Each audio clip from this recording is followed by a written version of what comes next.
Yeah, so like this is why you build your own computer, is because for some reason every pre-built computer that ever existed is just the biggest load of garbage that has ever existed for whatever reason. Um, Yeah. Pre-builts right now are kind of in a fairly decent spot. Yeah, I mean, still, it feels like there's a lot of them out there that just sort of want to be bad. It's I don't know. Yeah, there's definitely a need for learning how to build your own computer. Like Tyler, my brother, he builds computers for basically anybody that will ask him to for him. But everything's pretty much modular right now, so like building your own computer is probably at like the all-time easiest it's ever been. But if you don't know what you're doing, definitely ask somebody who does, because I've definitely like put my RAM in backwards and then sat there trying to figure out why my computer isn't running properly. Yeah, in my experience, most computer people that have built your own PC will jump at the opportunity to build one for you if you agree to pay for everything. That's definitely a big caveat of building a PC is you definitely need to pay for everything Yeah. because I'm not Oh yeah, yeah. paying for your PC parts Oh because yeah. they're hell of expensive. Mhm. I've gone the other route where my stuff's all a laptop. So like that's all I have to do is turn the laptop off and like run everything off to the side. I didn't have to build it. It came pre-built, but it definitely loses the ability to like build up a PC because everything's all soldered into the motherboard. Mhm. So like you kind of get what you're paying for at that point, which I mean you're paying for half decent. I think I picked up a 3050 for under $1,000. So Yeah, this the one my new computer has like a few used parts in it, but it still works really good. Way better than even the parts in this that are used are from like the year I bought my laptop, and they just work up like oh yeah, geez. way better. Incredibly. I just first thing I did is I played like a game I quit playing on my laptop because the frame rate was like, even for me, I could tell it was low, and it just ran perfectly smoothly.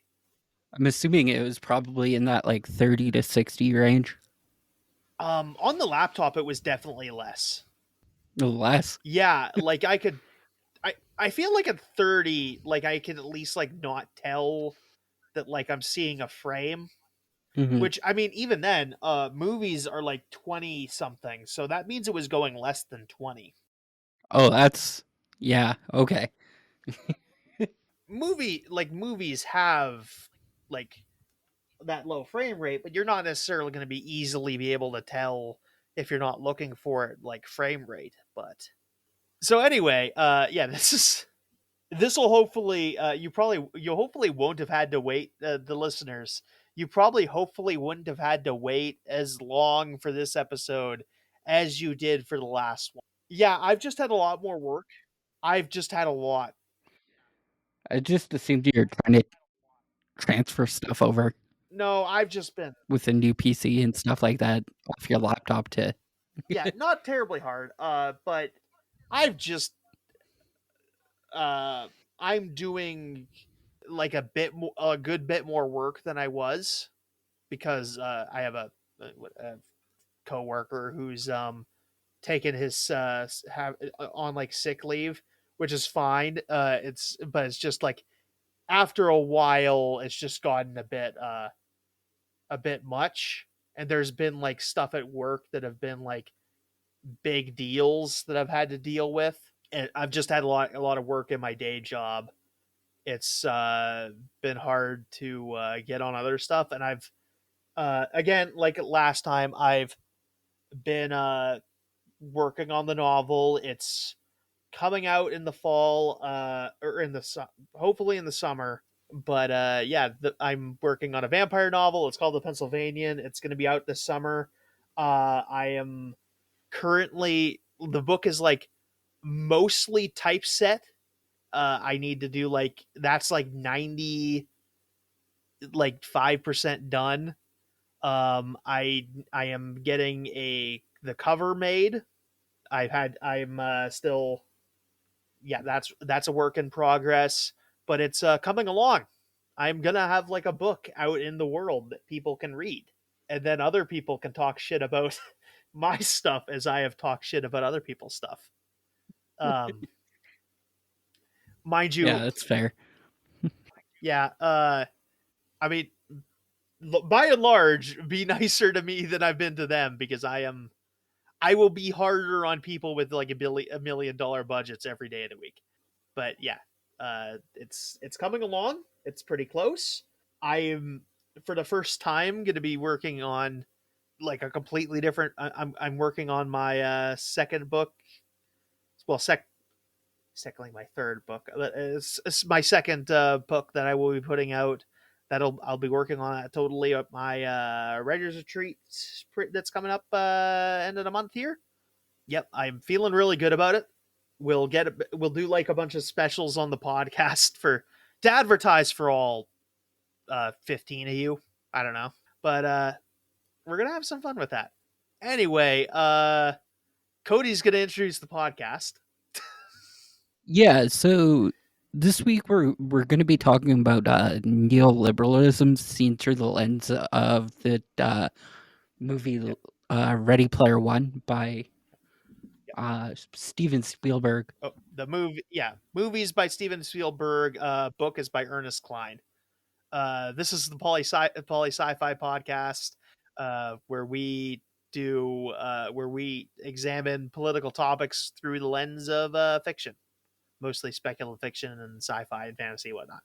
And yeah, we're talking about what Cody I said. think I ended up picking this specific topic for the podcast because I was sitting there the other day and I was going through Facebook, and I think I found them like an all time low of scumbags in terms of hiding ads. I shouldn't say hiding; it was very out in the open. Mm-hmm. Um, Somebody had like was doing a video, put up I think it was a what's the word I'm looking for? Like a re-upload of somebody else's video. Mm, But what they did is they took a fucking advertisement banner and they stuck it at the bottom of the video. So there was absolutely no way to close this advertisement banner out of the bottom of the video feed. So I just scrolled off the video, of course, like that's what you mm-hmm. do. I don't want to give this time or this person like any form of ad revenue if they're going to be an absolute douchebag about like video that they clearly stole from somebody else's Yeah. um like content library. But like, yeah, and just like the normalization of like ads within like Facebook or YouTube or um Instagram, I guess, wherever you get your news recently, and how that all I guess kind of falls into the bracket of like free marketing and stuff like that, because Yeah, it's something. We did talk about a bunch of this because on like our movie podcast, we did do a finale of one of our seasons about this, and we did talk about some of this in that episode, as sort of like a backdoor pilot for this. But yeah, Ready Player One is a 2011 novel about a guy in a really shitty metaverse video game who is doing a big Easter egg hunt, and if you win the Easter egg hunt, you get to be CEO of the this metaverse thing. A lot of people really like this. I can't. I think it's terrible because it's uh I think for a yeah. movie that that literally is like sitting there like preaching about anti-consumerism, it has like a lot of consumerism Oh yeah, messaging behind it. Like you see ads for like Coke and like Pizza Hut and like and all the movie stuff, frankly. But all the yeah, movie stuff, yeah. it's very much this like, but yeah, it's very much like they've constructed this world that is terrible. That like pollution, global warming, overpopulation are like terrible, terrible things. Poverty is widespread. Everyone's like business is like built into this one online metaverse that like one guy owns. And like it's to such a point. Like one of the things that really sticks out to me, which is why I hated the book more than the movie, because some people are just like, oh well, if you didn't like the book movie, you should read the book, and I'm like, the book's worse because um the beginning and chapters of the book, they're very much make it clear that like, oh, okay, our protagonist is this poor kid, and he can barely play the game, the Oasis metaverse thing. Like he can't travel, he can't do fast Mhm. travel. It's permadeath, so you'll lose all your stuff on death. It's like filled with microtransactions you need to do in order to like unlock stuff and like buy things. But it's just, and then everyone's just like, oh yeah, this is the best game ever. But like when I read the opening chapters of Ready Player Ones, I'm just like, oh, this sucks. Like like when like about like how many Yeah. people like grew up that were like sort of poor that but had like a video game and like were able to get like endless hours of entertainment out of this video game, and like this Oasis is like the absolute antithesis of that. It's just like a game with like a lot like zero like accessible content if you don't have money. It's just yeah, it's like, oh yeah, your parents. I was just gonna like expand on this topic here. Yeah. What do you think was your first like video gaming console growing up? uh Because we're yeah. roughly the same age. Well, I was a bit behind, so I started with a Super Nintendo. I first had a Sega, which I traded for a Super Nintendo. Yeah. And then I had a Super Nintendo, which I actually ended up trading for an N64. Yeah. And the N this is probably like 2005 or 2006. So this was like fairly like behind on the times because like PlayStation 1 and Xbox would have just like Yeah, we're fairly launched at that similar point. actually in that.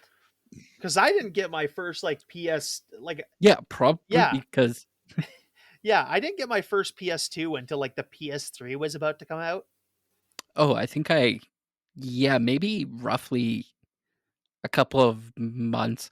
I had a PlayStation 2 and I think my friends had a PlayStation 3 at that point. So, which by the way, hell of a console to have at like the end of its life cycle. Like PS2 at the end of the life cycle, you can have literally anything. Like you can play like literally any game you want and you get like the best games of your generation just easily available. It's great. It's like, oh yeah, the only thing you can't play mhm. is like Mario Kart, but you can play like the best of everything else. I would make the argument there that like maybe Xbox would have been like slightly better, but Oh, I it's because yeah. it has a little bit of like IPs that I like a Yeah. lot better, like Halo and Um stuff like that. But yeah, but like PS2 has like so many games. Like it's like mhm. the amount of games it has, like it like if you had free access to them, it's almost like having access to Steam. Like growing up on the Super Nintendo and stuff like that, when you're saying like when you have a game that has, like, hours of replayability, like, I used to play, like, the original Mario, or not the original Mario, Yoshi's Island, so it would have been the one on the Super Nintendo, and I could sit there and literally play that and beat that, like, within hours as a kid. Now as an adult, it, definitely takes me a lot longer, but I think I'm still up there. But yeah, I think yeah, I think my main issue with it, what I kind of brought up in the review when we did it, was basically like, yeah, it apes nostalgia. You see a bunch of stuff that's nostalgic, but the actual facts of the game are terrible. Like you would hate this game if you actually had to play it, or at least most. Like I Mhm, certainly would. And one of the big things, like this is the thing about us living in the future and it making fools of us all. This game, the Oasis, the game in Ready Player One, is a metaverse, which is something like a word that didn't really exist when the book came out. Because also metaverse is a fucking it's just a bit of meta IP, like Facebook IP.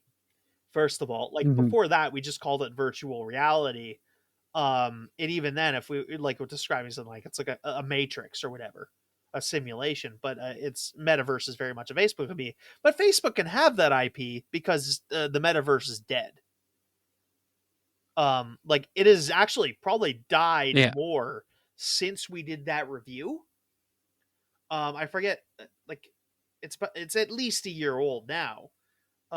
Probably closer to two, but that like the metaverse has died way more. Like I think in that review I might have been like, "Oh mhm. yeah, this is shit. I can't believe Mark Zuckerberg is trying to make us live this reality." And now it's like, yeah, Mark Zuckerberg tried to make us live this reality. Like this is a massive money drain. The only reason I'm convinced, like the only reason they're still investing money in the metaverse, is because like they're trying to line some guys' pockets. Yeah, Yeah, but it is like losing. Fuck. Oh, there we go. Okay, sorry. My I forgot that my screen times out if I don't move my mouse. So I panicked. fair enough. Yeah, sorry. Yeah, no. Anyway, where was I? Oh yeah, Mark Zuckerberg's a fucking idiot. Yeah, you wasted like $20 billion on a inconvenient virtual reality thing, for like, oh yeah, you were gonna work in the metaverse, and then everyone spent the next 2 years shitting on work from home. Like, how are they gonna work from? Yeah, we're gonna Yeah, work in the metaverse from the office. Fuck you, man. No one wanted it. Like, it's just like something they rejected out of hand because like the Mark Zuckerberg, for all he's worth, isn't going to be able to fight all the people that have a bunch of real estate investment and being able to keep uh like like office jobs going. No, he's he's just mhm. great. Yeah. So that's a bit of good news, really. But yeah, no, it's yeah, fuck it. They were gonna wanting us to sit in a virtual office, kiss my ass. Uh, anyway, I guess that's I wanted to talk about that because it's a bit of an update from the last time we did this. So yeah, neoliberalism, which is the other thing. So yeah, the title of this episode is Ready Player One: The Neoliberal Hell. So neoliberalism is kind of what you might refer to as like free market capitalism, kind of.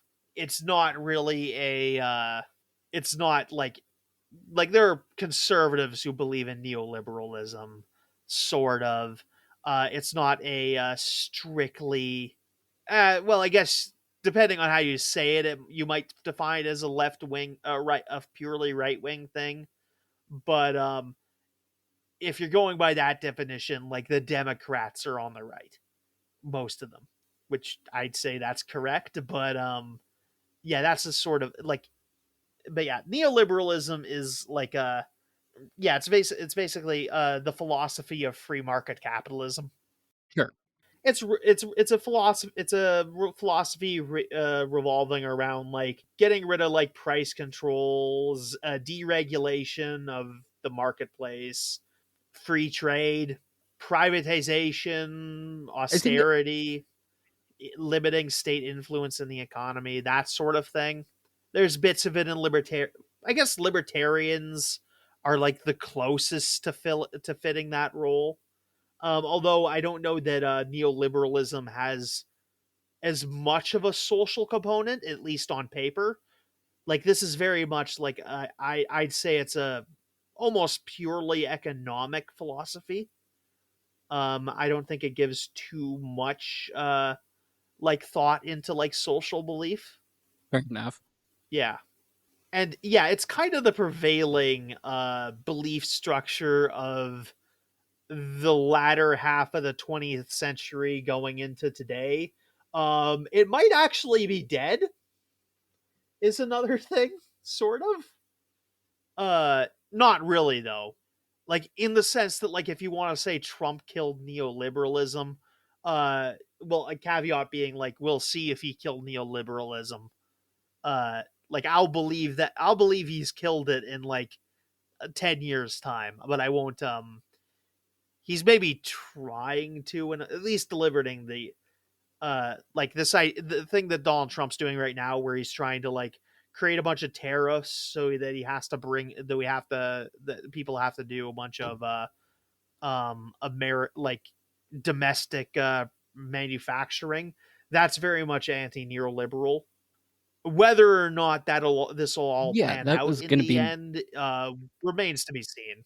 But kind of my jumping off point here was going to be talking about whether or not Donald Trump's idea of like neoliberalism was going to like keep up with like Elon Musk's idea of like free market trade within stuff like Tesla and stuff like that because like Donald Trump's currently pushing really heavily for tariffs, but all the parts and pieces that like Elon Musk's business currently runs in is like in direct contrast of like yeah, that. And, like, I guess Musk has been, like, stepping away recently from, like, the spotlight yeah, considering he's getting, like, heckled out of, like, his own live streams and stuff like that yeah.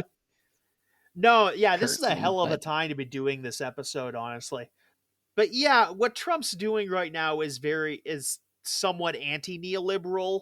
I wouldn't like I'm not here to defend neoliberalism, but I wouldn't say it's in a good way. I'd certainly say like to the point to any to the degree that which he's making some valid points, I don't believe he's handling it in a good way. I think in order to like sort of like someone with a cooler head would probably be going about this in a very different way, like something a lot Mhm, slower, because that's going to be the version of which Trump's current economic project is going to screw with him is because it's causing a lot of really short term losses, at least for the general public.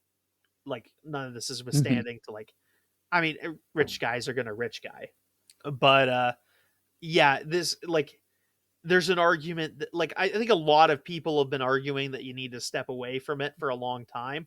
Trump's doing it in a very haphazard, very quick way that's very damaging.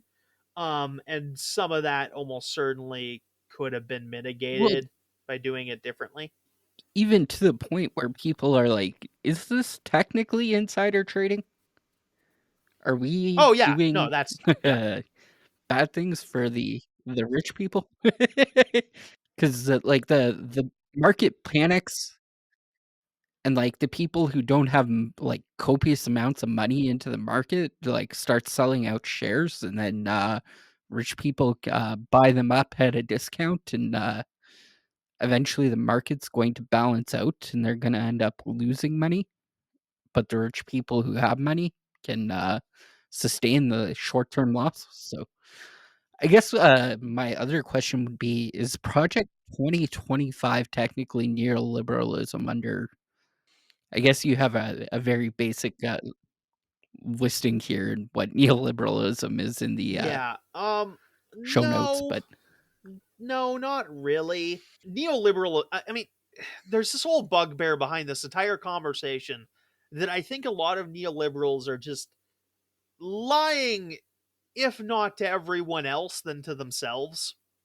Like there's a big point to be made here, where like, oh, they're pointing out that like, oh yeah, these are a lot of economic theories that in theory will work out a certain way, but there's a lot of doubt among other people that like this isn't going to work out the way a lot of neoliberals think it is.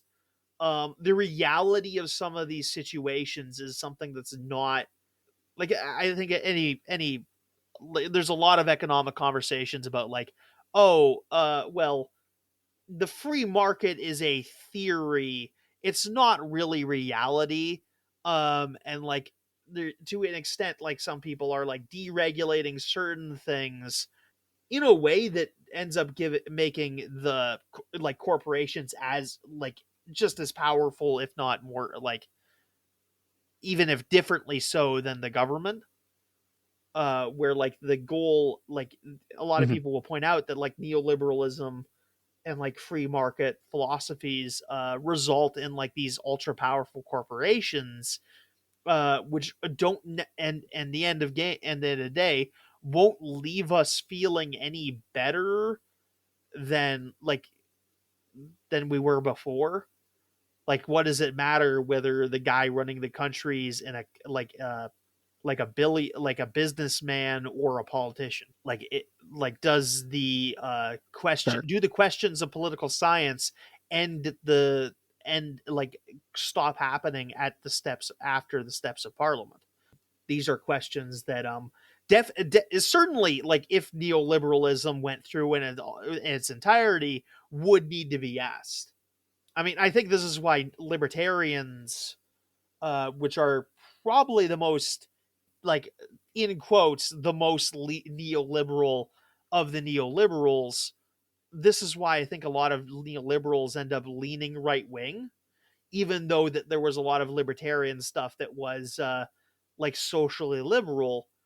The things that's getting a lot of money are these things that are economically right wing. And a lot of people want to push neoliberal policies because it benefits them in particular. And that's, and like, despite the fact that like a lot of libertarians might have some like some gripes with stuff with people in the Republican Party, that's why a lot of libertarian thinkers end up in the Republican Party, such as like Rand Paul and Ron Paul. Yeah. Yeah. More so, I was talking about like Trump's attempt to deregulate the EPA or Yeah. defund the EPA and stuff like the Federal Bureau of Consumerism or whatever the fuck the thing is, where if a company owes you money, they're going to be held accountable. One of the biggest talking points of right wing conservatives currently was Biden's shutdown of the Keystone Pipeline, which everybody warned Keystone that it's a bad idea and a spill could cause like economic disaster in certain areas. And then what happens? Of course, the fucking thing, the pipeline ends up leaking, and they spill some of the most like oil into the United States in like the last 10 years and stuff like that. There is definitely a point in time where I think government intervention into private enterprise is definitely a good thing for basically everybody. Yeah. And kind of the battle going on here is that like there's like any time that like some of when these deregulations happen and when it does bite people in the ass, they're gonna come crawling to the government and the courts, like trying to like fix it. And the neoliberal project very much wants to like destroy the ability of the government to retaliate to like stop them. The bad, like the inevitable end Mhm. game here being that like when the government loses its ability to deal with this problem, then they have to deal with like you're not dealing with the government anymore. The government's the nice guy in this situation. After that, you got to like deal with like people like personally blowing up your shit, like acts of like sometimes just terrorism, but like it's going to be like, oh yeah, if you want this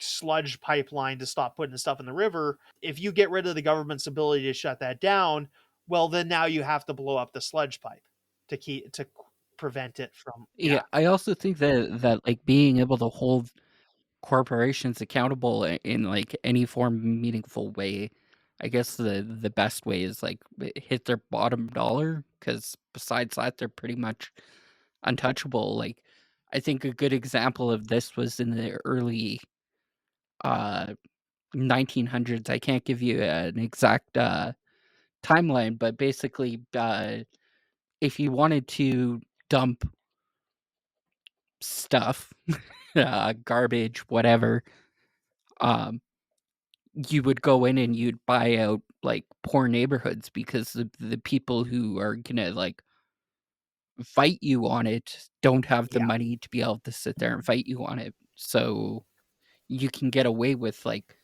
dumping chemical residue into landfills and not like have any like public backlash against it. There's a term for that and I can't remember what it was, but but yeah, that's a part of so how does this relate to Ready Player One?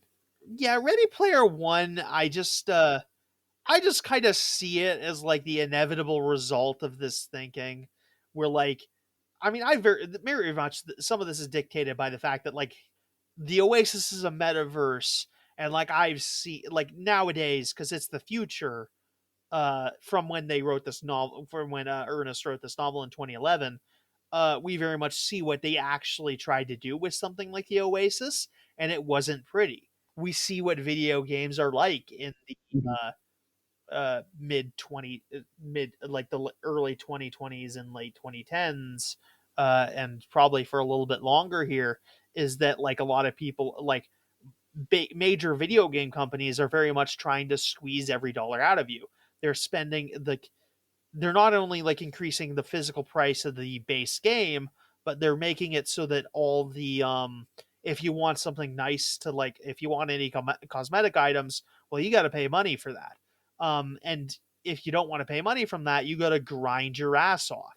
And it's like Mhm. it's a situation that's very unsatisfying for a lot of players, which is ultimately why things like the metaverse don't lead to long-term popularity. And like the most popular version of this sort of thing is something like Fortnite, where the base game is free and easy to access on any device you can possibly get, but they gouge you for every other little thing. And you can and by playing the game you want to play anyway, you can get at least your occasional skin that you want. These inevitably lead to like problems later Yeah. on, but like we've So yeah, go ahead. I don't have a problem with Fortnite. Yeah. I yeah. Um, I've recently picked up Fortnite Mm. just for the. I think my sister-in-law was playing it, so I was like, oh, I can get back into Fortnite, and I got back into Fortnite, and it's not necessarily pay to win; it's pay to look Oh yeah. pretty. So I don't have as big of a problem with that. But yeah, no, I don't like it because I don't like having to like all of a sudden I'm fighting a Naruto from halfway across the map, or like if you're gonna make an IP, you don't have to sell your soul to make an IP, in my opinion. Like you have a really good game, you have like half decent mechanics and stuff like that, and all of a sudden, um, I'm being like almost pushed out of the game because of all the like IPs that you're dropping into the game. It's It's very tacky. yeah, I'm of the it's a yeah. good way to put it. I'm different. I hate pay to look pretty. Like I think it's like I would trade uh I would trade 80% of all cosmetics to ever exist if I never had anyone try to sell me one ever again. Like I hate with a passion. I want, if I want something, I will play to earn it, and you better make it like sort of accessible. So like, I'm never paying you for like a fancy costume, just ever. I want to, I play a game. Mhm. I want you to give me reasons to play the game, and putting that nice little costume in there is like motivation for me to play the game. And I thought this was really stupid in like 2011 when they were releasing like Batman Arkham City, and there were no unlockable costumes, and you had to pay like a special fee in order to get all the costumes. And and it's not satisfying at all because you just have a bunch of doohickeys, and it's not nearly as fun.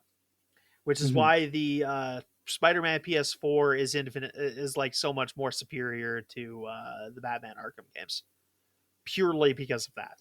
Yeah, I was gonna talk about like pay to win aspects. Yeah.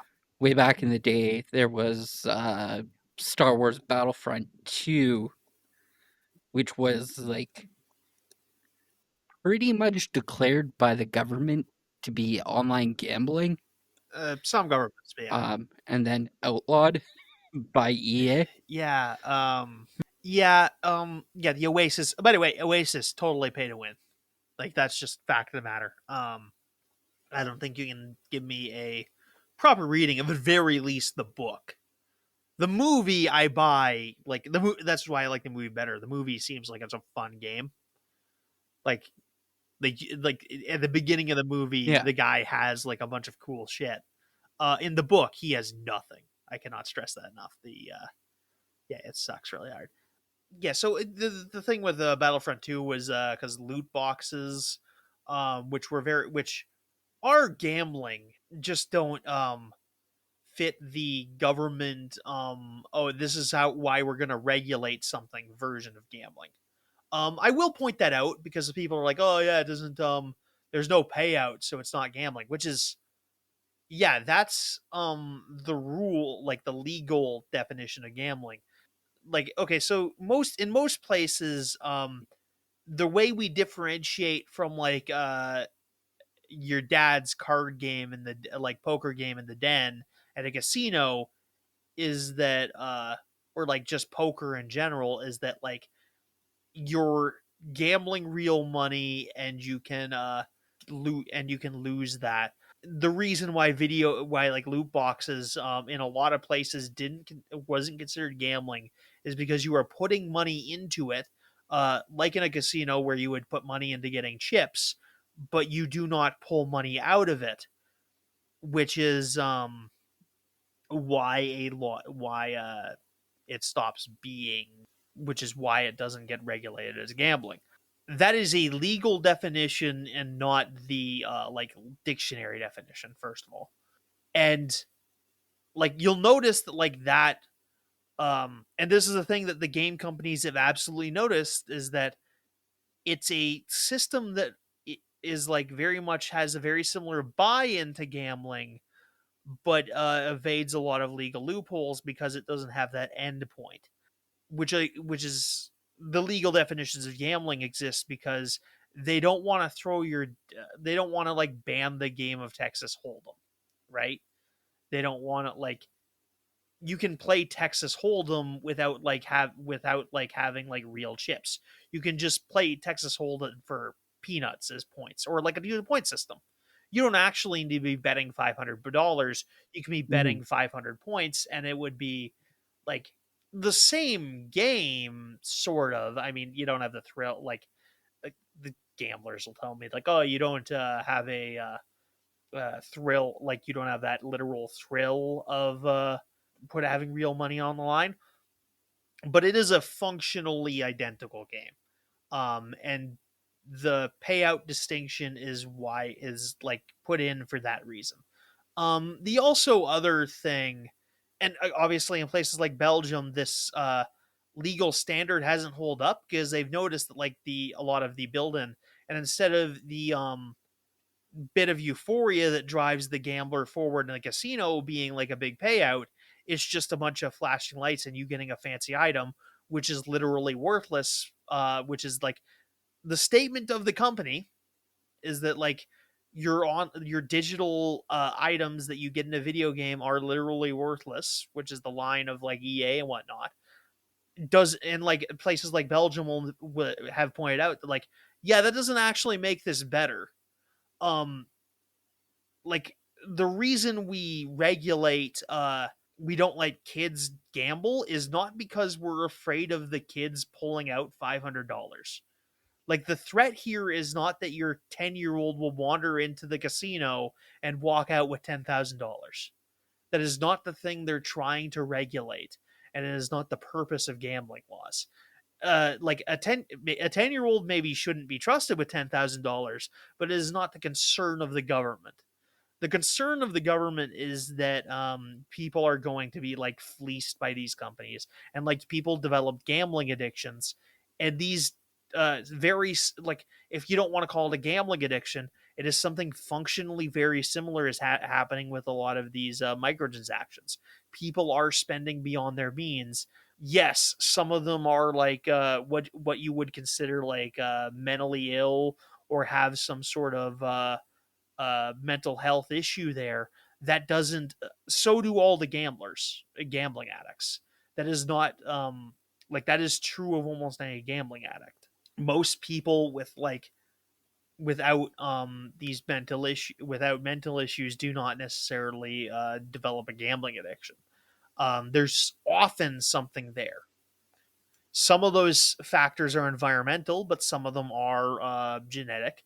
But yeah, the reason we've kind of stuff and like this is why the loot boxes are starting to go away in a lot of places is because like some governments were sniffing it up, and once like a single government like knocks it out, you do just have to like sell a very different version of that product in that country.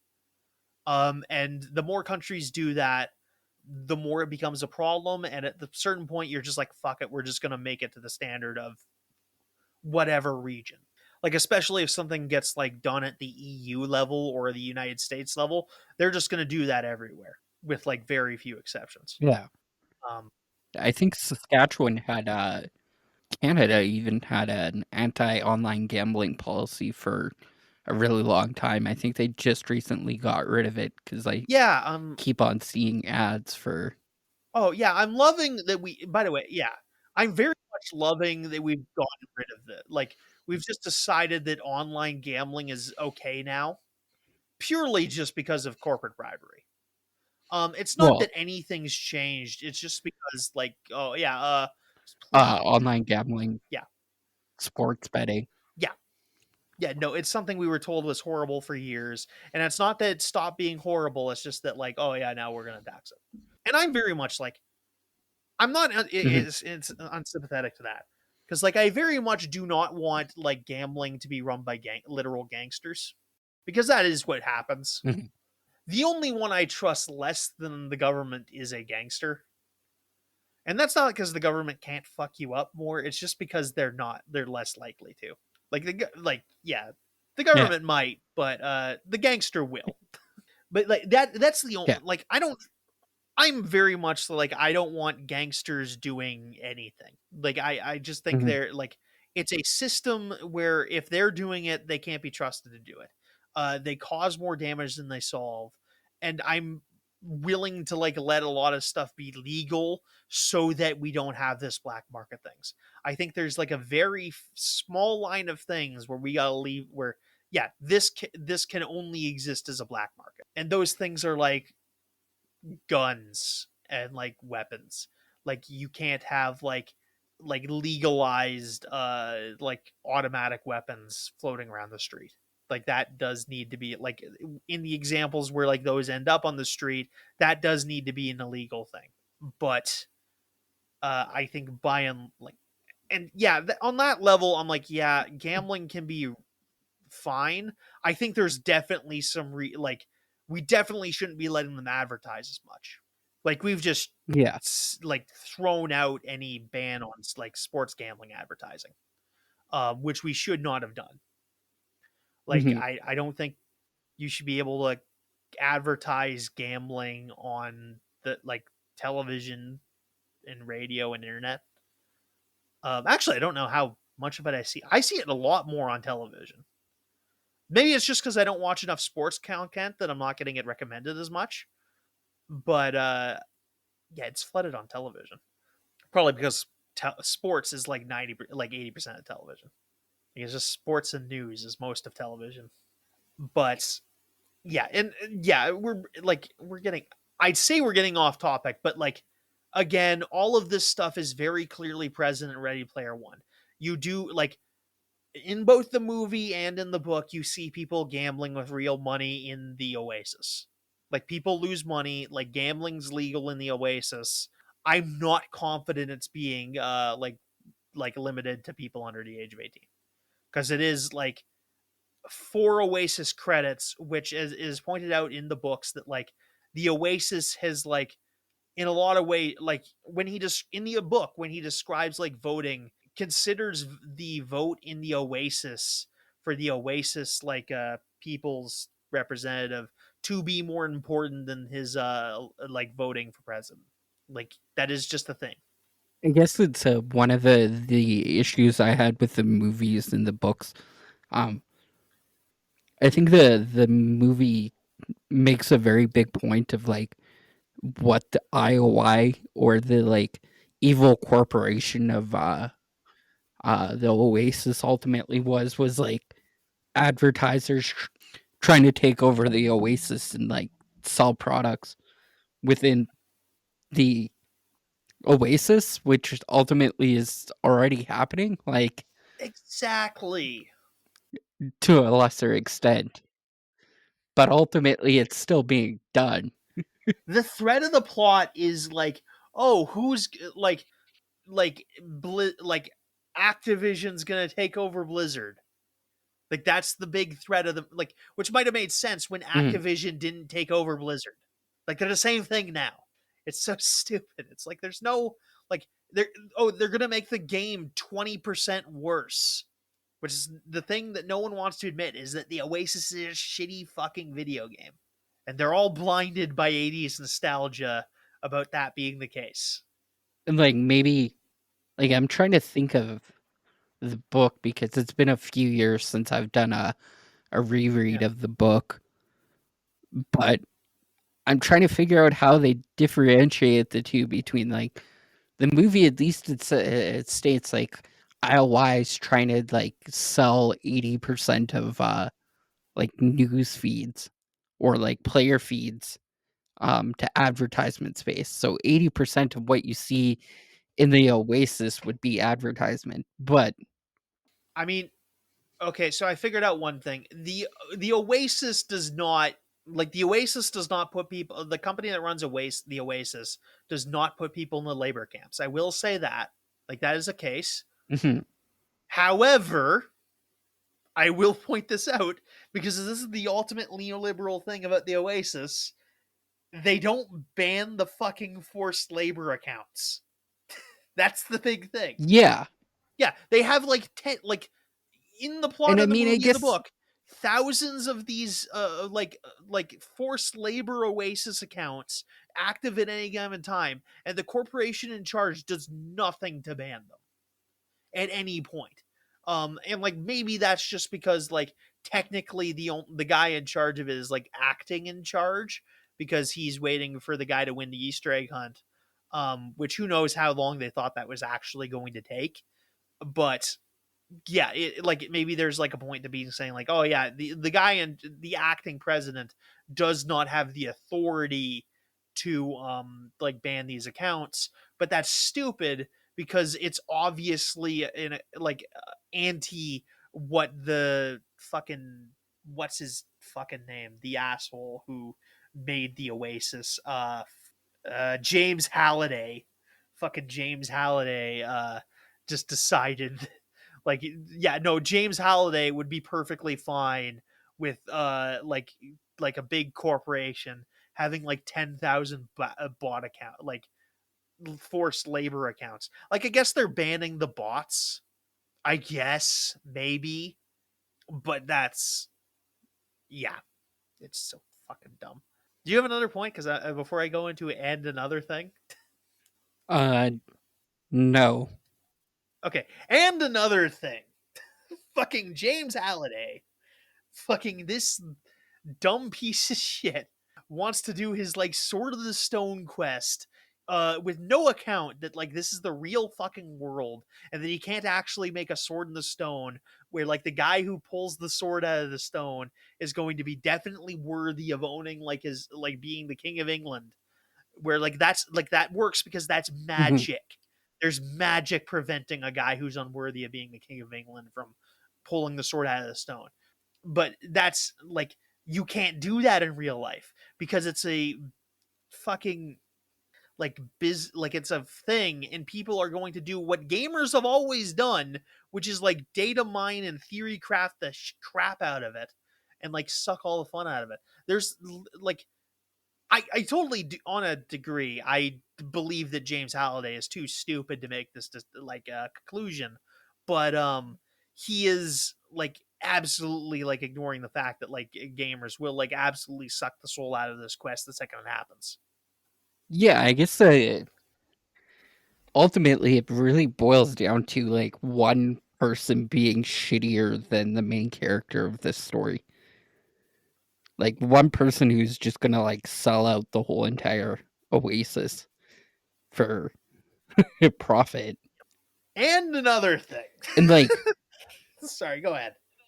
one person that that's like poor enough or on the like verge of poverty enough to be like an absolute dickhead about it because like I can't remember how they did the whole entire system because for whatever reason there was some for some reason there was a fucking scoreboard system in the book where you got like points for finding clues faster than everybody Mhm. else or you got Yeah.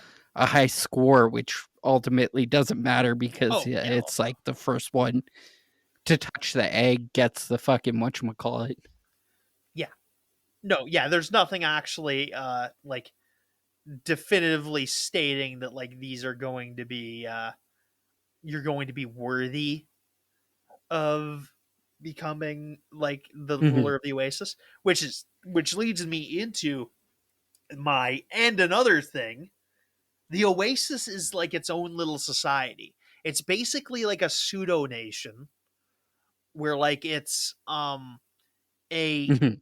it's like a country onto its own where like everyone's like a bit like built into like daily lives are affected by the decisions of this corporation, which I know is this dream, which is the reason why all the fucking why Zuckerberg was so like obsessed with the idea of creating a metaverse is because like oh it's this little virtual country that like he gets to rule like a king, and like who the fuck is he to like wander around being like the god of like being like the god king of this entire realm and like deciding every like have being able to like personally decide the minute fucking operations of like this nation sized entity in which people have like citizenship and like are subjects of this realm.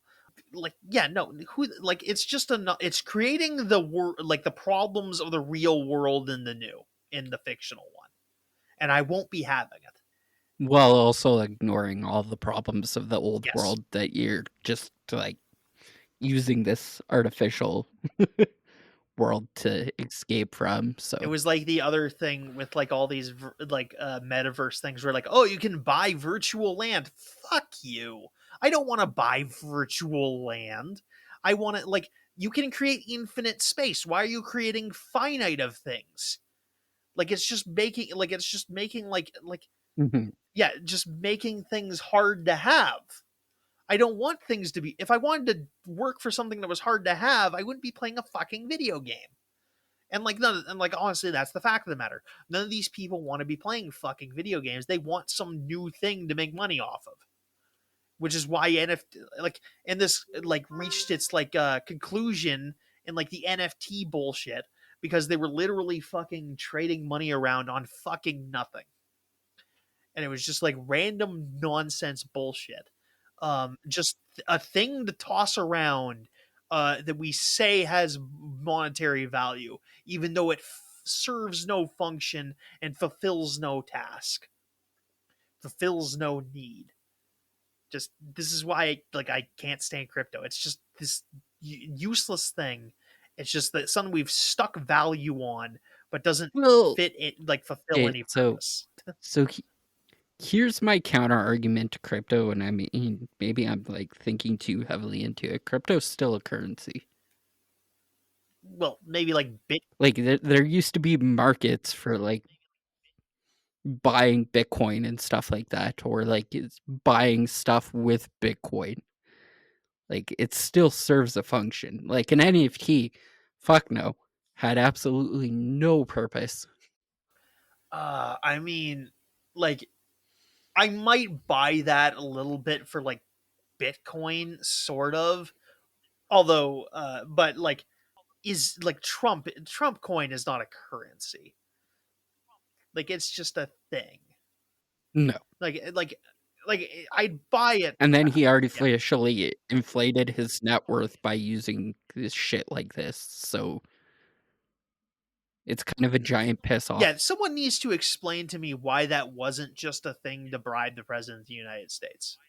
Like I'll wait for the explanation, but someone needs to like explain that to me. But like yeah, I'd buy that for like one or two things, but like by and large cryptocurrencies aren't currencies.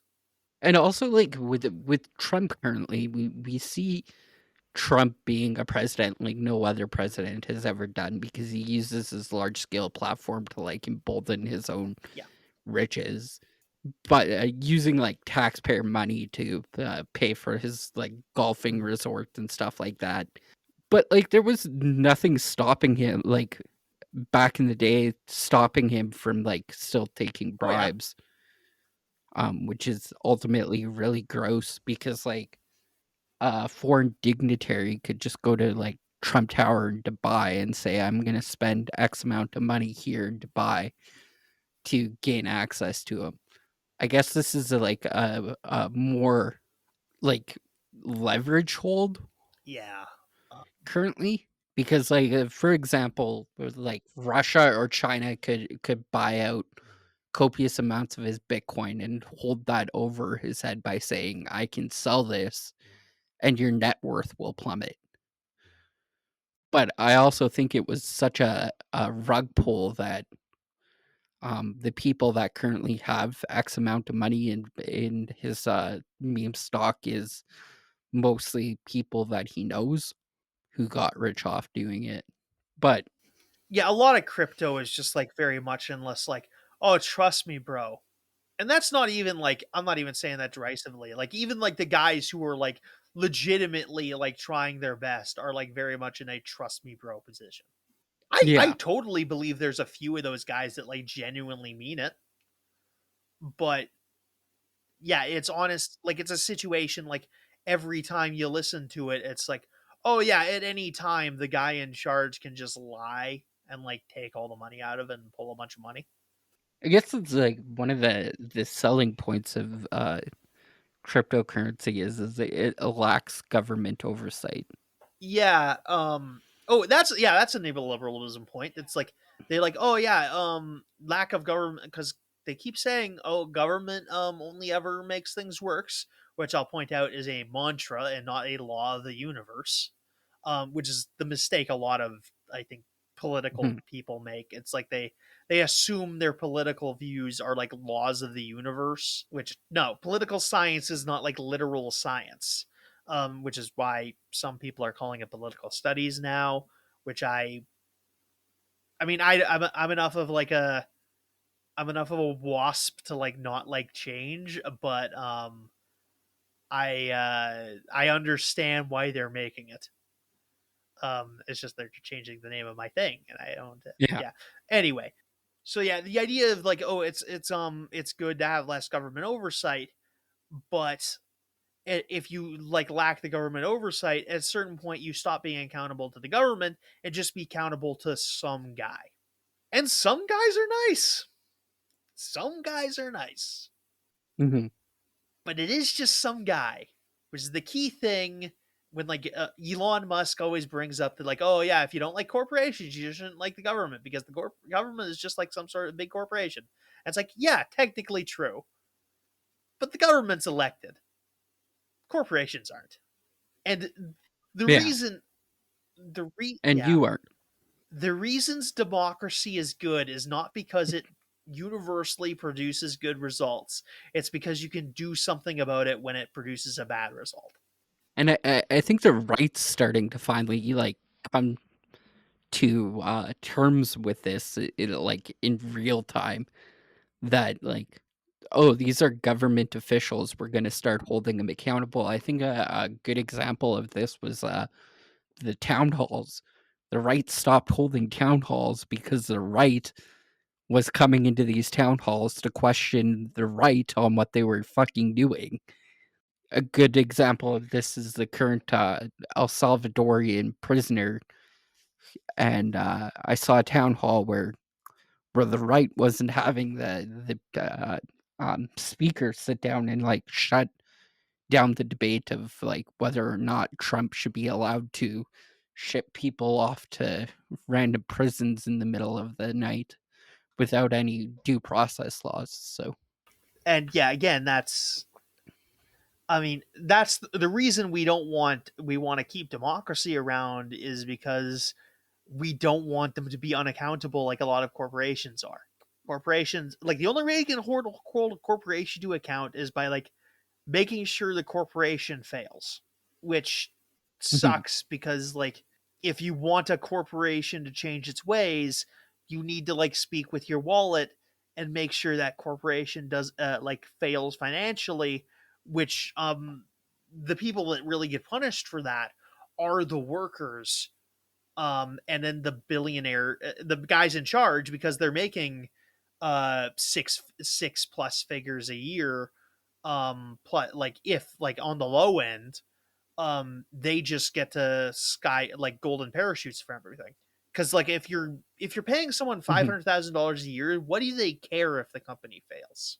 Because yeah, they've like Yeah. yeah, unless you're like spending as long as you don't spend your money like an idiot, you can probably be fine making 500,000. Like if you make $500,000 a year for 10 years, I imagine you could, if you do spend your money right, which I mean that's the other rub, none of them do. Like that's about their problem. Like how many of these guys actually spend their money correctly? Like if someone's getting paid hundreds of thousands of dollars a year and they're using it correctly, what do they care if the company they're on top of fails? Also, like if you have company stocks, Okay, you know when it's going to fail, so you just sell company stocks when the stock's going to fail. Which is why the only real financial crime is lying I to just wanna go investors. on in, like, a very, very different fucking tangent here for a second. I hate when people hold a different standard for, like, both sides of the aisle. So my big thing right now is, like, there is definitely people on the left who've benefited from, like, insider trading, but people on the left do it very sparingly compared to people on the right, and the people will go onto the internet and, like, completely put somebody on the left on blast for insider trading, but won't hold the right accountable the same way that they hold the left accountable. Yeah. Um, Nancy Pelosi is a big thing about this, or Joe Biden, who made like $10 million after he became president. He had like one of the lowest net worths of like any standing senator for like the last 30 years, and then he becomes president and he finally like breaks the $1 million mark and people like all of a sudden like go crazy. Same with Kamala Harris, whose like net worth is very low compared to other people. I think she has a net worth of about 12 million, but like a lot of it's tied up in like her house. Or we're currently sitting at one of the richest administrations in the whole entire world with Donald Trump and Elon Musk and like Mark Zuckerberg and all these people at the helm, and there's nobody batting their eyelash at it. But as soon as, like, AOC is another big one they keep on bringing up, like, AOC only draws the salary as a senator. She doesn't have any other money coming in elsewhere. Or George Soros is the big tinfoil hat, like, conspiracy theory that's like, "Oh, George Soros is funding all of the left," but, like, all of the right's being, like, funded by the NRA and, like, big oil and, like, miners and, like Yeah, you've just picked the one guy you don't like. Yeah, there's not functionally there's very little different that like Soros does that like Zuckerberg or Musk or Teal doesn't do. I mean, Mhm. opposite sides of the spectrum.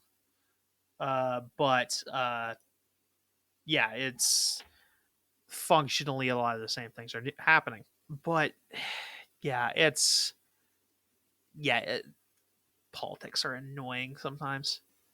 Yeah, it's Honestly, if, like, the 1 or 2 people that, like, I don't actively talk on, like, Facebook with, I think I would be shutting down my Facebook account, or the fact that we run our podcast on Facebook and stuff like that. I'd probably shut my Facebook right down at this point in time. I'm trying to, like, be more selective about how much media I consume, and, like, for the last time, I think, Facebook has gotten a lot better. I don't know if I, like, hid enough of, like, my, algorithm to try and, like, combat, like, the recent, like, decensorship of the right that Facebook was doing or whatever, like, bullshit that they,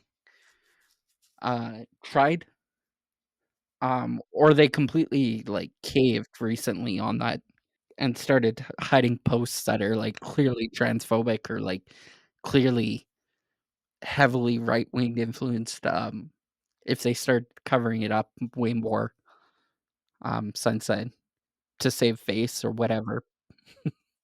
like Facebook's kind of the worst social media site now. Though I've stopped using Mhm. Twitter and Facebook pretty thoroughly now, and Instagram. I've I don't know how Instagram works. People have tried to get me to use it. I don't understand it. I open it and I'm like, I don't know what I'm looking at. What do I do? So I stop. I Mhm. think I've only ever used Instagram to like I liked one of like Yannick's posts or something. Yannick Ambrose posts, I think, is basically the only bit of Yeah, I think we had an Instagram for the, like, we have Instagram for the podcast, yeah, and that's all I did with it. and we haven't used it ever since. Oh We god, did yeah, we don't post anymore on Instagram, so I think I posted on it like I know Blue twice. Sky's probably where I wanna be. Yeah, I like it. It's fine. Mostly because again, I said it's just they seem to have a functional system and they actually just let you look at the guys you're following. And if you go on like even if you do search for stuff, they're not Mhm. going to like show you a bunch of far right shit. Um or like any other or just crap in general. Cuz really that's what's killed Facebook for me is cuz like Oh, that's it wonderful. Facebook's just crap. Like Facebook's just endless crap. Like occasionally like it'll deign to show something far right to me. But it's mostly crap. And like they will not Yeah, and it was, like, a real cesspool a couple of months back, and it's kind of died out since then, but no, I stopped looking at it because yeah, they don't show me anything from people I follow.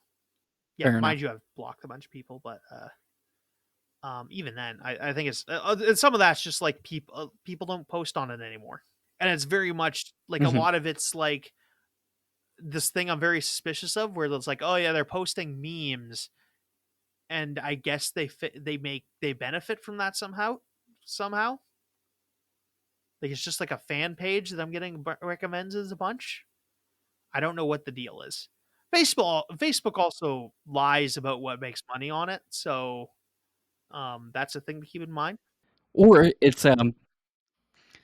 one thing I've learned, I think if you see a lot of bots running to like a post, it's kind of suspicious because like you'll get an argument and then get into an argument with some idiot on there, and then all of a sudden, like you see underneath it, there's a bot post where it's like, "Hey, please add me on Facebook" or something like that, and I'm like, you're kind of in this dead universe theory where you're like, "Am I actually talking to a real person at this point in time, or has like the right wing just like started using AI to try and like push its talking points and make it a little bit more palatable?" Yeah, we really don't know how many like internet accounts are just bots.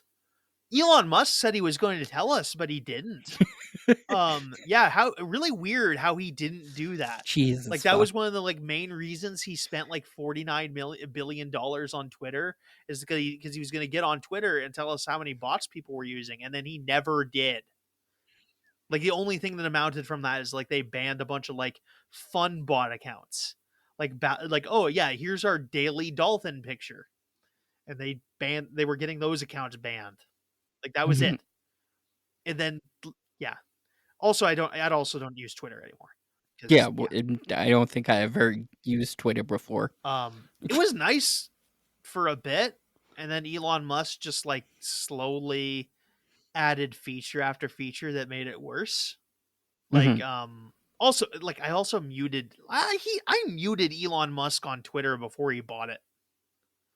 But he was definitely like well, Oh, that's part of fair. the reason I muted him, and like I might not have, it might have actually been after he bought it, but like part of the reason I did that is because he would like posts that like feature him were getting like pushed to the forefront. Because Mhm. I didn't just mute him, I muted the words Elon Musk because he was putting stuff, because like stuff Oh, that was about, geez. yeah, no, I fully muted the words Elon Musk because like things about him were getting like pushed to the front. Also, like I think my most resist lib opinion is that like Trump getting banned from Twitter was the best thing that ever happened for society, and like Elon Musk just wants to do the same thing. Like Elon Musk is also that kind of figure where like, oh, he wants to make sure I hear about him every day for the rest of my life, and like fuck him for that. Yeah. I don't want to think about anyone for every day for the rest of my life. I guess like some of my friends, I will like friends and family, I will allow that. I don't want strangers to be in my like in my thought process on a daily basis, which is why I hate which is part of why I hate Trump so much, is because he makes himself the main character of the universe, which I hate. And, like, so I've, I don't know if I talked about this, but I've been playing a lot of, Fallout. Ooh, yay. Fallout and Skyrim. Also, yay. So, when I'm playing, like, some really big open world games, sometimes you need to be able to go in and Google search something from, like, a thread from 7 years ago.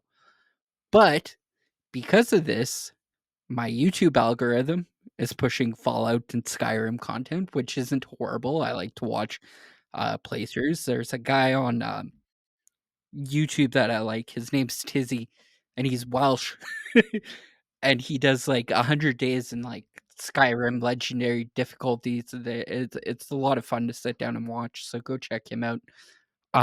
But like everything, like I scroll through Facebook and I'm getting Fallout content. I scroll through Facebook and I'm getting Skyrim content, which isn't horrible because like it's something that I'm interested in, and every once in a while I'll stop and I'll watch a video. But it's like, how is the pipeline going from like I'm Google searching a walkthrough on like Brave, and all of a sudden my Facebook is like, hey, you like Skyrim and Fallout.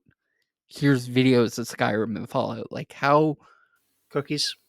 how much of our data is just being, like, leaked out? Well, Brave is good because it has ad blockers, so I'm assuming it has, like, cookie blockers to some extent, but how much of it's, like, being leaked? Yeah, it's can we please get on the do something about how much data is getting collected, stuff done on the government level? Please, once can some politician bring that up as a thing they want to do? Like that's all I ask. Just one of you bring that up. Can we not wait until I'm 50? Well, that's all in the, like, Consumer Protection Act. In theory, but I think we need to put in we need to put a few more layers on that. We need to like look over that, do something a little nicer, which we aren't doing yet. It's funny because that's the whole thing that happened a couple months ago when they're like, "We need to ban TikTok because they're selling our data to Chinese like, the Chinese government," and then all of a sudden it's like, "Well, how's that any different than what's happening in the States?" Yeah. Yeah, that is true.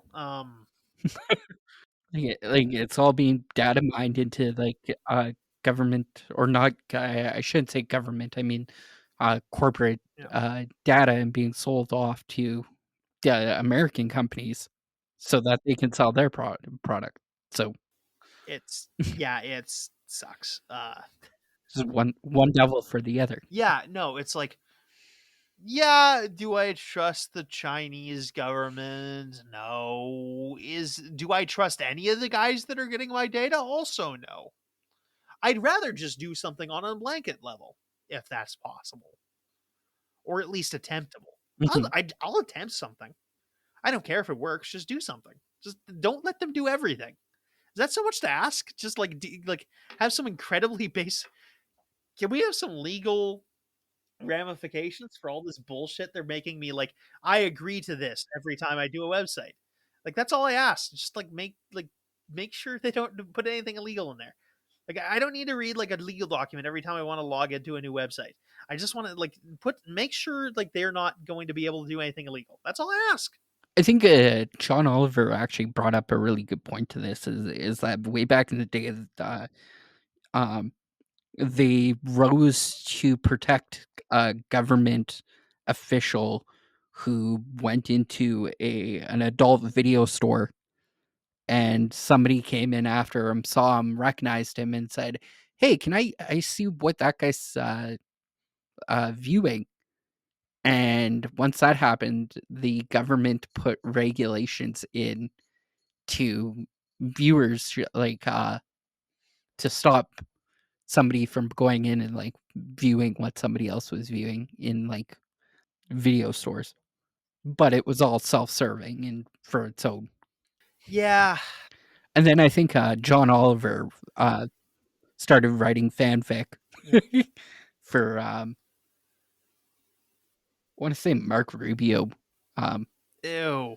but that could be wrong, and then, like, started spreading well, he was proving a point that, like, you can target ads very specifically in certain areas, for example, Washington, DC, Yeah. and, like, make it so generic that it would hit up a lot of this, senators in Washington, DC at that point in Yep. time. Yeah. I hate the internet. I really do. I kind of like I know some guys are gonna be like, yeah, But yet we um, still use it. yeah, exactly. We are the Oasis at this Yeah, point in time. I just kind of want the government to be able to take care of things, which is why I don't like neoliberalism.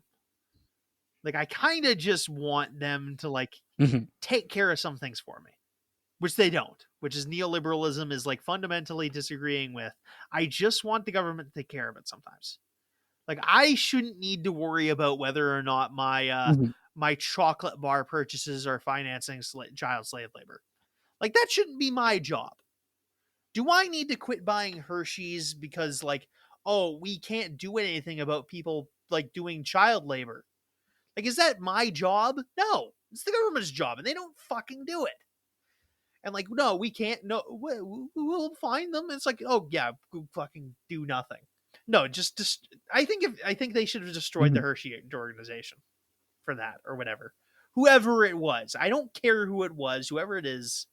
Actually, this came up recently because Mr. Beast was like talking about whether or not he wanted to get into the chocolate business because eventually there's going to be some like red tape around like whether or not his chocolate was sourced via child labor. Like, but Mr. Beast and a couple of other small chocolate brands. I don't know if Mr. Beast was necessarily a part of this, but there was a chocolate company called Tony's Chocolate that was using like more government like more oversight than the whole entire like chocolate Yeah. industry because they were willing to pay a little bit of extra money to make sure that their chocolate was sourced ethically Yeah. rather than like unethically.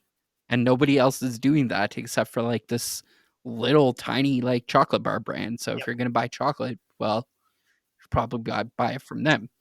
Not But specifically Mr. Beast, though. I'm not doing that.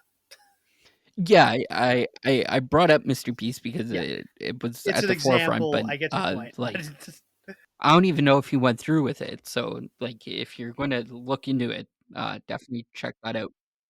I mean, he has chocolate bars all over 7-Eleven. So Mhm. anyway,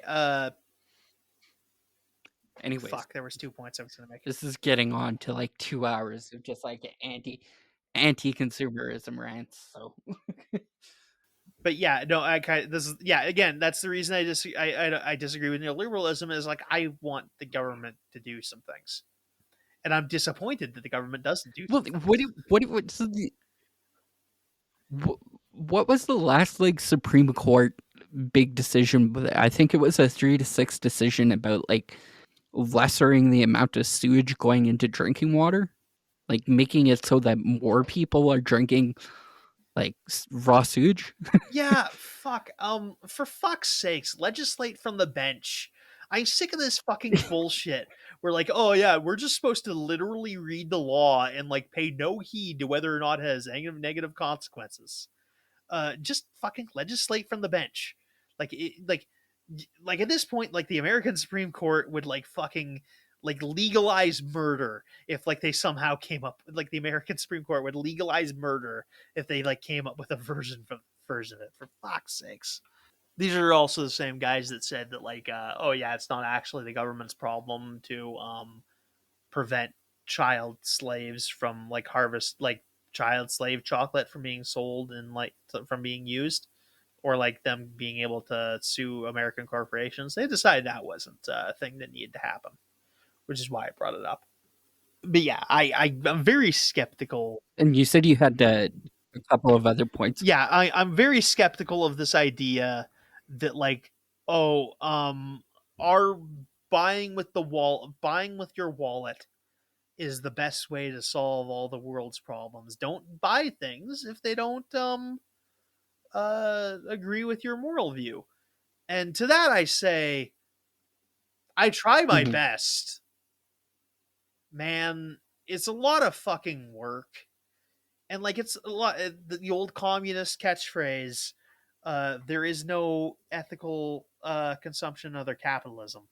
Ethical consumption over capitalism, because the people are exploiting workers, and like let's face it, you're not going to be able to tell if like every time somebody does something bad, there's going to be shit you don't know about.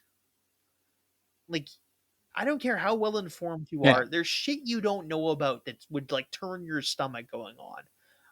And like that's not my job to figure Or out. like Like that's the government's job. They're supposed to do the laws, and I prefer it that way. I'm sorry if that makes me a bootlicker.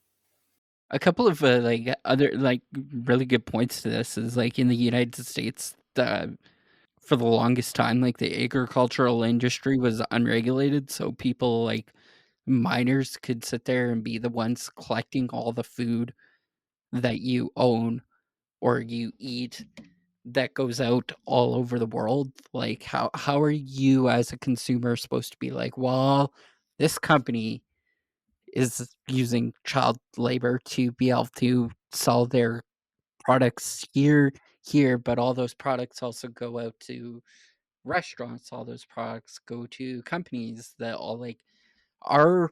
If we were going to use the same logic and that same metric, you'd have to stop eating, or you would have to stop wearing clothes, or No one can be. stop using like computer parts, or Yeah, like they're they're expecting like a level of like research and ethical behavior that like is not possible for 99% of the human population. Like, oh, I didn't watch the news Mhm. the 3 days they were reporting on whether or not they didn't I wasn't watching the news the day they reported on Spanky turned out they were like using child slaves. I am sorry. Like it's not my job to like I'll do something about it. If like it's my job, I'll do something about it. But it's not my job as a consumer. Mhm. You put me in the government, I'll do it. I guess that's fair. But it's not like my like consumers can't be doing all that on their own. It's not within their power. And like a lot of people are just buying things because it helps them get by. Like they're always weighing it against whether or not this is a thing they need. I think this was like one of Charlie Kirk's like gotcha moments that I recently saw. Was he's like, well, why aren't you wearing clothes? Like, why don't you make your own clothes? And it's because, well, people don't have time to make their own clothes, to make sure that like it's not being outsourced to like sweatshops in like China or something. No, no, it's not because anyone believes that like this isn't like my personal thing. I'm not. It's child slavery is not wrong because I personally believe it's a bad thing. Everyone believes it's a bad thing. It's like three guys that are ignoring it, and we just refuse to kick their ass. That's just it. Or at least like do the things on our end. Like I realize kicking the ass of some child slaver in like God knows fucking where is probably like not the easiest thing to do. But like we can kick the guy ass of the guy buying all the chocolate.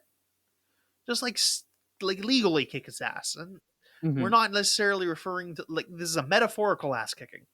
We want the we want them to Yes. be punished within a way that would be appropriate for the law to punish them. It's just that the law is being disappointing. Fuck, we've talked about a lot. I think we wrap it up. We only have 10 minutes left in the room. Yeah. Okay. I didn't realize there was a time cap on the room. It's arbitrary. I pointed at the beginning, but I don't. Yeah, whatever. It's if we've Hmm. talked. I think we've covered Yeah. so Oh much yeah. fucking ground here. Yeah, we have. Yeah, I had like toyed with the idea of doing 2 episodes of this, but I couldn't bother. Yeah, it's like you go from like anti-consumerism into anti-capitalism into like neoliberalism into video games, and then It's it's so just a giant much. fucking shit show. It's such a broad topic. just a me- just a large topic of like everything that I dislike. So I could literally sit here and talk for probably another 50 minutes, but We're just doing a movie review next time. we don't have It's that. just gonna be easier. We're just gonna review. I don't know what's next. Um. Uh. Okay, the thing at the bottom of my list is Ran. Yeah, I've You got want to stuff just for review Ran? Wait, PoliSciFi. no. Ran's 3 hours long. Shit. No. Oh shit. What's short? You know what? We're gonna do We're gonna do the shortest possible episode. We're just gonna review Kung Fury. It's a short film. We're just gonna talk about Kung Fury for like 10 minutes Okay, next in like a couple weeks. That's just gonna be it. We're gonna do the shortest possible episode. Yeah, fair enough. that'll be it. Uh, okay, Hopefully something I don't have to think about and something that I don't have to fucking research. that has laser velociraptors. I think David Hasselhoff sings the theme. It seems really fun. I've always Which wanted to watch it. Remember to like, comment, and subscribe underneath the podcast. ultimately it's kind of hilarious. Sorry, I was gonna say the funniest thing is I was gonna do more stuff for this like episode. I was gonna sit there and compare like Iron Rand's fucking Atlas Shrugged to this movie, and Ah, at the fuck. start of it, I started watching Atlas Shrugged, and I'm like, man, I can't fucking deal with this because this is a 3-part movie. So I gave up on that very fast. So We'll just saying, it could have been harder. we'll do the Ayn Rand shit another day. I didn't have to mention her fucking name the entire episode, and I'm Yeah, proud of that actually. Now that you pointed it out. fair enough. But yeah, like, comment, and subscribe. Tell us we're idiots. Whatever. I don't care. Drive engagement. We'll see you in a little bit. Bye. Go home.